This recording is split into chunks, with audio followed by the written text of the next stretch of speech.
Assalamualaikum warahmatullahi wabarakatuh. Perkenalkan, nama saya Nurul Basyirah dari kelas 11 MIPA 2. Di sini saya akan menjelaskan tentang alat reproduksi pada pria.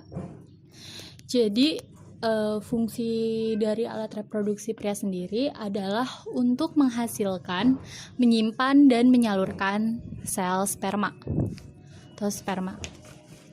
Jadi bagian si alat reproduksi pria ini dibagi menjadi dua bagian. Yang pertama ada bagian dalam dan yang kedua ada bagian luar. Pertama saya akan menjelaskan tentang bagian dalam. Bagian dalam yang pertama itu ada testis. Nih. Ini testis nih ya. Nah, di dalam testis itu ada yang namanya tubulus seminiferus. Tubulus seminiferus ini adalah kayak tempat yang menghasilkan memproduksi sel sperma. Di dalam si tubulus seminiferus ini terdapat juga sel Sertoli dan sel Leydig. Fungsi sel Sertoli sendiri adalah untuk memberi nutrisi untuk sel sperma. Sedangkan sel Leydig itu untuk memproduksi hormon testosteron. Jadi dapat disimpulkan fungsi dari si testis adalah tempat pembentukan sperma atau spermatogenesis dan menghasilkan hormon dan tempat menghasilkan hormon testosteron. Terus yang kedua ada epididymis. Ini epididymis, letaknya yang dekat si testis.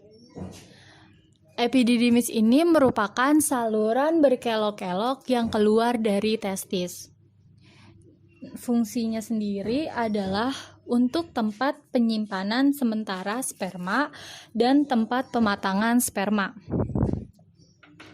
Kemudian ada vas deferens. Vas deferens itu kayak saluran gitu loh, kayak bentuknya kayak saluran gitu. Ini di sini. Nah, fungsi dari vas deferens ini adalah untuk menyalurkan sperma dari si epididymis menuju ke vesikula seminalis. Nah, terus habis itu yang ketiga ada kelenjar aksesori. Kan tadi disebutin kalau ada vesikula seminalis. Jadi vesikula seminalis ini merupakan bagian dari kelenjar aksesori.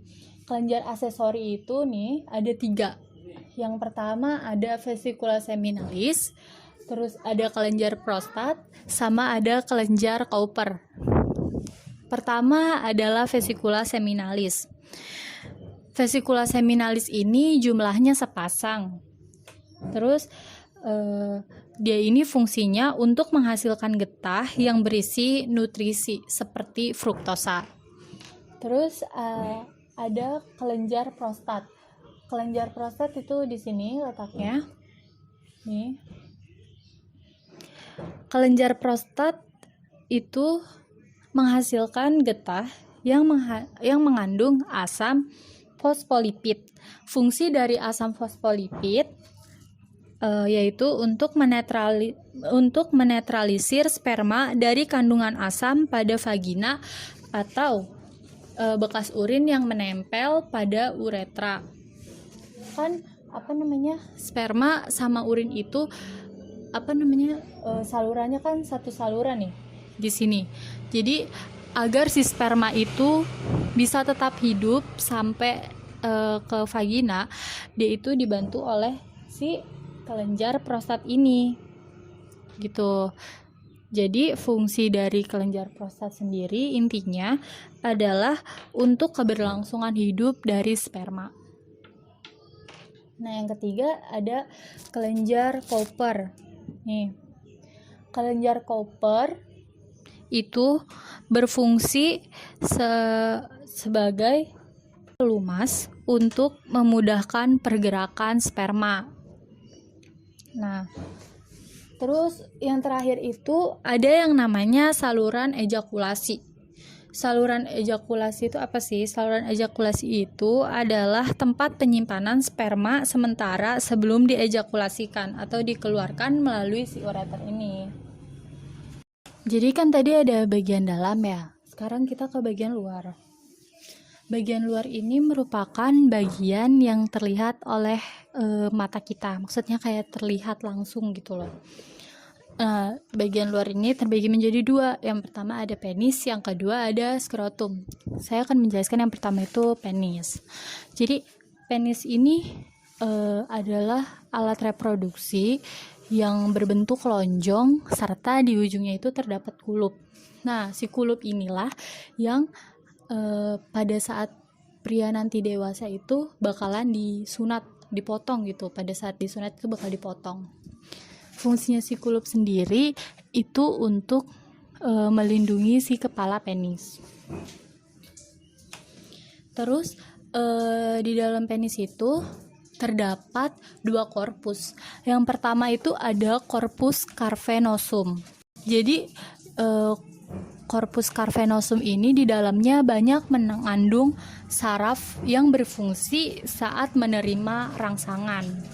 Jadi gini, jika terjadi suatu rangsangan di korpus cavernosum ini terdapat kayak rongga-rongga gitu. Nih, misalkan gini. Nah, nanti rongga-rongga ini saat dia itu terangsang akan terisi oleh darah sehingga membuat penis berdiri tegak atau ereksi. Gitu. Jadi yang kedua itu ada korpus spongiosum. Korpus spongiosum ini gunanya untuk menyalurkan sperma ke organ reproduksi wanita. Ya.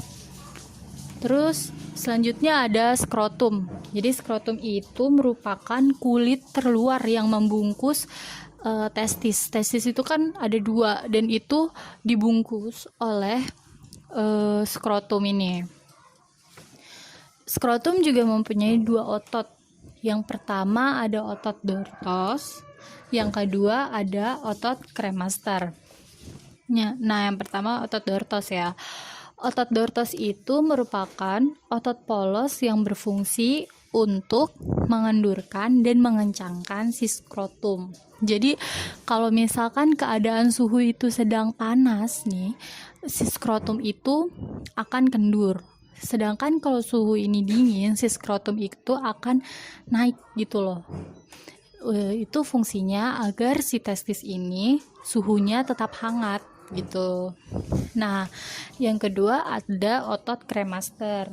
Otot kremaster itu fungsinya untuk mengatur suhu pada testis agar testis dapat melakukan proses pembentukan sperma. Ya, sekian penjelasan dari saya. Terima kasih. Wassalamualaikum warahmatullahi wabarakatuh.